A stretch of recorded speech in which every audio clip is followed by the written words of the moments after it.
Hey everybody, welcome to Katie in the Morning. I'm Katie Page, Director of Member Relations at the National Association of Healthcare Assistants. As you can see, I've got my orange CNA Fest t-shirt on from 2018 CNA Fest. That is because today we are going to recap one of the presentations that was there this year at the 2018 CNA Fest. It was presented by Lisa Sweet and it is called CNA Heroes. It airs every Friday at 7 p.m. You can catch those segments on the CNA TV page on Facebook, or you can subscribe to it on YouTube.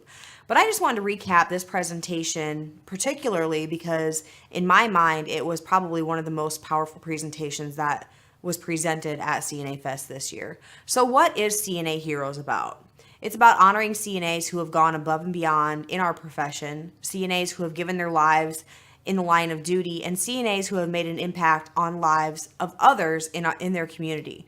We don't spotlight just CNAs that have passed away in the line of duty, but though there's some that are still living, breathing, and still working in our profession today. Lisa did a phenomenal job of presenting to the crowd this year. She brought up some very, very, very good points. The first point that I specifically remember was we remember the names of icons, like Dale Earnhardt Sr., Madonna, some of the obvious ones, but we don't remember the heroes that are there on a daily basis. And pull it full screen for a second here. I just wanted to point out these two in particular. One is Claudette Colvin. She is actually the first Black woman to refuse to move off a seat on the bus before Rosa Parks, and her community saw her. She was, I believe, 15 years old, and pregnant at the time. And her community saw her as too young, pregnant, and too Black to be that kind of push in the movement itself. She actually moved to New York after that and became a CNA and worked for over 40 years as a CNA in New York. So Lisa pointed out a very, very, very good point, that she truly has a servant's heart and she should be honored in every way that we possibly can honor her. The gentleman that you'll see on that screen is actually Bobby. And he was there at CNA Fest this year.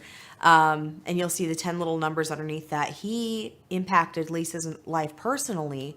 It was shortly after the Joplin tornado. She was presenting at, I believe it was a NACA conference, and she's having a really, really hard time with those memories coming back to her and, expressing that to the crowd. And I don't know if a lot of you guys know that, but Lisa was actually on scene after the tornado and went and helped pull people out of the rubble down at the nursing home, having to triage people. I can't imagine what it would be like to see people from your community that you've known for years being pulled out of the rocks and that sort of thing.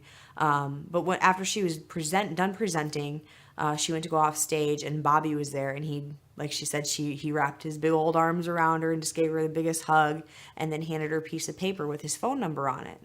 And Lisa never had to call him, but he said, anytime you need to call me, anytime you need anything, I'm here for you. And that meant the world to her. So to the world, you may just be one person, but to one person, you may be the world. So that is another CNA who was honored at CNA Fest and will continue to be honored as a hero in our community. We're going to take a short break. When we come back, we're going to talk about CNA heroes just a little bit more.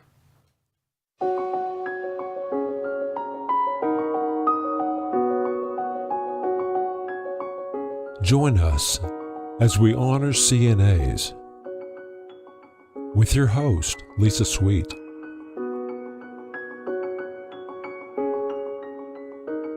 CNA Heroes, Friday at 7 p.m. Central, only on CNA TV. Welcome back to Katie in the Morning. Today we're talking about CNA Heroes and the presentation at the 2018 CNA Fest that our co-founder and director of clinical operations, Lisa Sweet, presented to the crowd this year.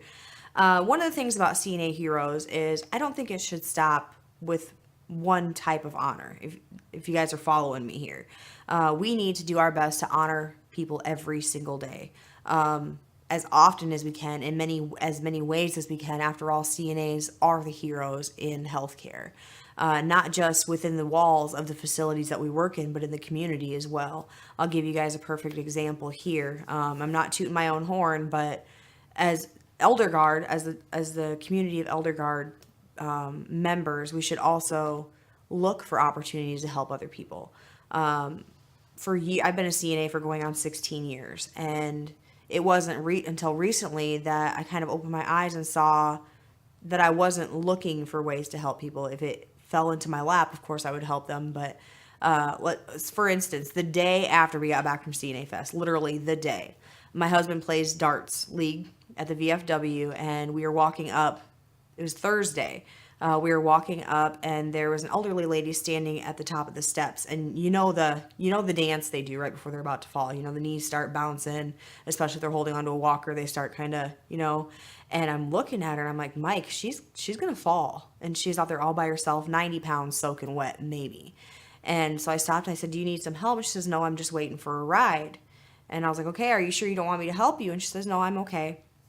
So we went in the first set of doors, which were glass doors. And I just felt, I couldn't leave her there. So Mike went ahead of me, went in, and I'm watching her. She starts to bounce more. So I'm like, I got to go talk to her. So I went out there. I talked her into sitting down.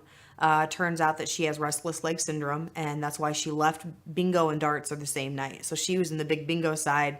The guys play darts, and the ladies play darts on the other side. And she left because she couldn't sit still. She said she couldn't sit down. So I talked her into sitting down on her walker, and I said, there's a ramp right over here on the left side, which I started to think about it from the eyes of an elderly person. My vision might not be as good. My memory might not be as good. My reactive skills may not be as good.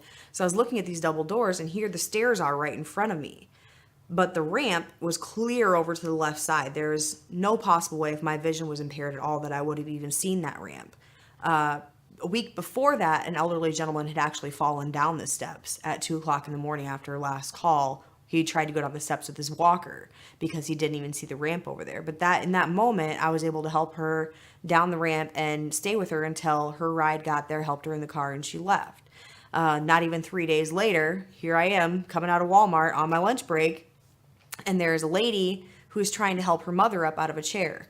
The Walmart, the carts, the wheelchairs, the cart flips down in front of them. They're harder than heck to get out of if you're fully able, let alone disabled. And she's trying to lift her and trying to lift her. And I said, "Do you need some help?" And she's like, "Well, I can't get my mom out of the cart." And this lady had to be late 60s, early 70s herself. So her mother had to have been in her 80s or 90s. So I said, "You know what?" I said, "Here, let's lock the brakes." Didn't even have the wheelchair brakes locked. So that just tells us how much common knowledge we have that others don't, just because we work in this profession. I'm getting way too into this, but I'm just go with me here. So I help her up, and I see her daughter start to struggle. She's like, "Well, Mom, I don't have anything to hang on to." As we walk out to the car, offered her my cart, walked her out, helped her get in the car, pushed it, and as I was walking away to put my cart into my car, her daughter yelled out, "You just saved our butts twice in one day." So that's just you don't have to do huge actions to be a hero on a daily basis. You could be saving the lives of somebody and you not even know it. So celebrate those victories. Celebrate those victories of other people. If you have somebody that you would like to honor as a CNA hero, please send that information to us, because we would love to honor as many heroes as we possibly can. You can send your information through Facebook on the NACA Facebook page, or you can email it to Lisa Sweet at lsweet@nacacna.org. I thank you guys all for joining me today, and I will see you right back here tomorrow at 10 a.m. for Katie in the Morning.